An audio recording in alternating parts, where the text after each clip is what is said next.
Georgia was bombed 75 times. 32 bombing attacks were mounted following the ceasefire announcement by Georgia. A greater part of the bombed territories is 100 kilometers away from the conflict zone. Throughout a couple of days, 3,000 pieces of Russian heavy artillery, 3,000 trucks, and 35,000 infantry were deployed in Georgia. According to UNOSAT, a United Nations Satellite Solutions Institute, war damage done to the buildings in the South Ossetian separatist capital of Tskhinvali was only 5%. In comparison, the surrounding Georgian villages suffered severe damage in the range of 30 to 50%.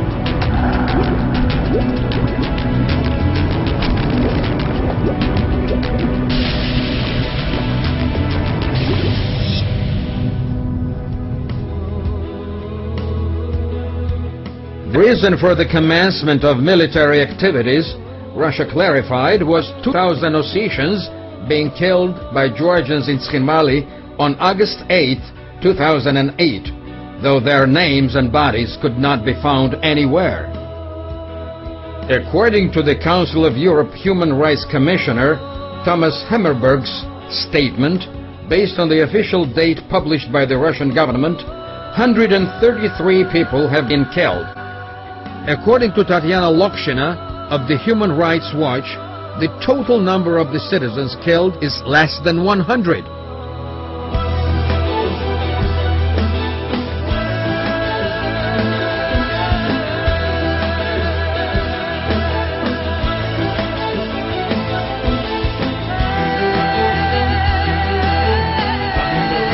The history of Georgia can be traced back to the ancient time. Georgia, being situated at the dividing line between Europe and Asia, was one of the first countries who adopted Christianity as an official religion early in the 4th century. As a result, Georgia became a part of European civilization.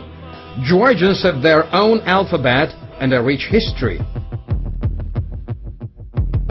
Georgia was occupied by Soviet Russia in 1921. In order to subdue the Georgian state, Soviet Russia enforced its rule by artificially creating 3 autonomies within Georgia. One of them was given the name of South Ossetia. The Ossetian population in other regions of Georgia, out of the South Ossetia, is quite a number, but either before or after August 2008, no single fact of an ethnic conflict between Georgians and Ossetians has been observed. The conflict did not start in August 2008. It counts decades. South Ossetia, as well as Abkhazia conflict, has been regularly used by Russia to hamper the development of the country, and in this specific case, Georgia's NATO integration. Why exactly now, in August 2008, Russia decided to launch military aggression against Georgia? The answer is obvious. Despite various difficulties, Georgia had made determined steps towards Europe and NATO. Georgia's considerable progress was recognized by various international organizations. Tomorrow it would have been impossible to stop Georgia's integration into the European family. Появление на наших границах мощного военного блока, действия членов которого регулируются в том числе и статьей 5 Вашингтонского договора, будет воспринято в России как прямая угроза безопасности нашей страны.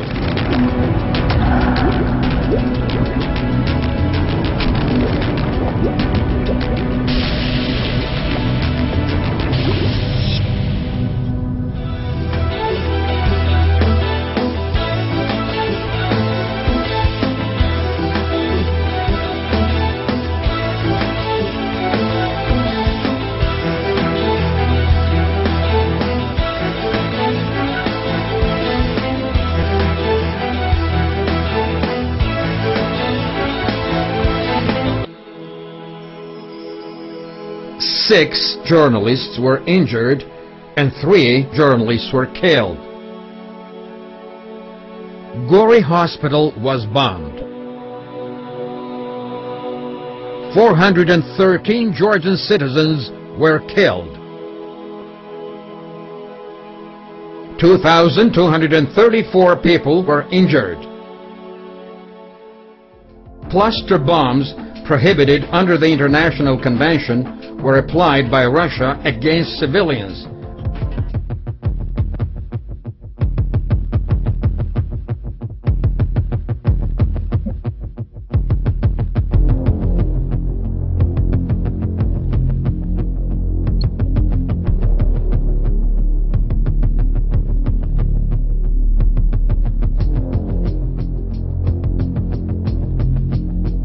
In 1991, now for the second time in the 20th century, Georgia declared independence as a consequence of their referendum. The referendum was held on the whole territory of Georgia, including Abkhazia and South Ossetia.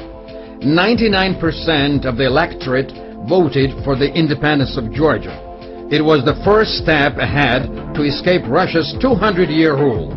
Unfortunately, Russia, repeatedly failing to meet its commitments, has always been an unreliable partner for Georgia. As a result of the Russian aggression committed in the last years, at least every 10th Georgian citizen is an IDP, internally displaced person.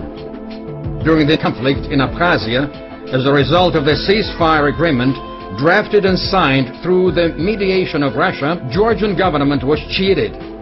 This Russian trick left the Georgian military forces disarmed and thousands of Georgians internally displaced from Sukhumi for good. So-called